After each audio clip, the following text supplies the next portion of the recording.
नमस्कार, आप देख रहे हैं वॉइस ऑफ प्रतिज्ञा और मैं हूं आपके साथ ज्योतिका। आइए रुक करते हैं खबर की ओर।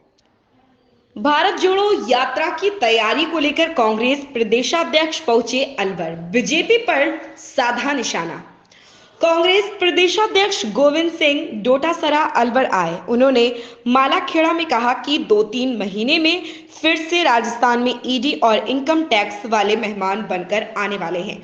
प्रधानमंत्री नरेंद्र मोदी व गृह मंत्री अमित शाह का यही चुनाव लड़ने का मॉडल है।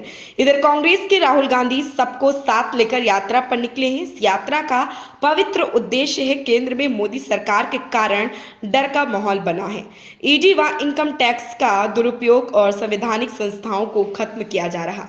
डोटासरा ने प्रदेश भाजपा के नेताओं पर प्रहार करते हुए कहा कि इनमें आपस में मारकाट है। वसुंधरा जी की फोटो नहीं लगाने के लिए निर्देश दे दिए हैं। स्पीकर ओम बिरला के दौरे बढ़ गए हैं। उपनेता प्रतिपक्ष राजेंद्र राठौर कहने लगे हैं कि यह उनका अंतिम अवसर है। अर्जुन मेघवाल अलग ही चलते हैं। सतीश पुनिया बयान देते हैं तो राजेंद्र राठौर का बयान देना जरूरी हो जाता है। यदि प्रदेशाध्यक्ष का बयान आ गया तो उपनेता का बयान आना जरूरी नहीं होता। इनमें आपस में मारकाट चल रहा है। मुख्यमंत्री अशोक गहलोत जी कोई संपत्ति नहीं है जबकि विपत्ति है कांग्रेस के लिए। वो वसुंधरा जी को संभाल लें, उनकी फोटो वोटो लगवा दें। मुख्यमंत्री नहीं बनाए तो कम से कम इतनी बेइज्जती तो नहीं करें। 2 बार की मुख्यमंत्री रही हुई है, उसकी फोटो के लिए इंस्ट्रक्शन दे दिए कि नहीं लगाएंगे। गजेंद्र सिंह जी अपना अलग राग अल्पा रहे हैं। ओम बिरला जी की जो स्थिति है, दौरे बढ़ रहे हैं, वो भी आपने देखे होंगे। दूसरे भी राजेंद्र जी राठौड़ चूरू में कहते घूम रहे हैं कि मेरा तो अंतिम अवसर है, मैं जो कुछ बन सकता हूँ वो अभी बन सकता हूँ। जो सुप्रीम पोस्ट है उस पर मैं जाना चाहता हूँ।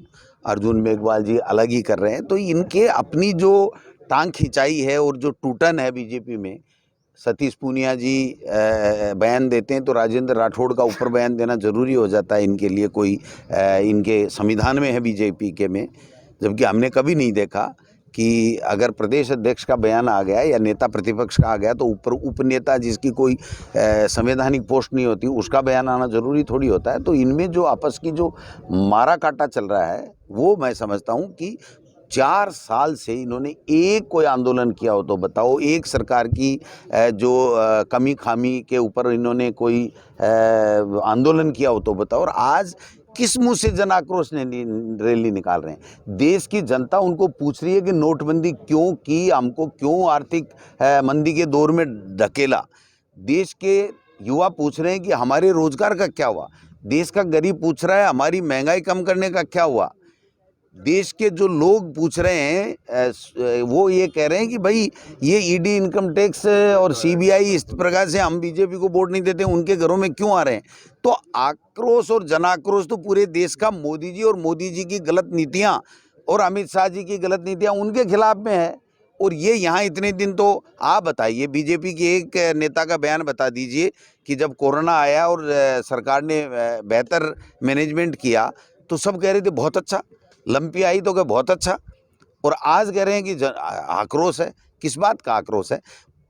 पूरे देश में सवाल प्रदेश अध्यक्ष जी है कि राजस्थान में आ रही है कांग्रेस की सरकार। राजस्थान में अब तक विपक्षी उसमें थे राज्यों में, अब चुनौती ज़्यादा नहीं है कि जो समस्याएं हैं विभिन्न संगठन जो मांग कर रहे हैं और इनको लेकर भी क्या मांग कर रहे हैं? मांग तो करते ही रहते हैं, चलती ही रहती हैं।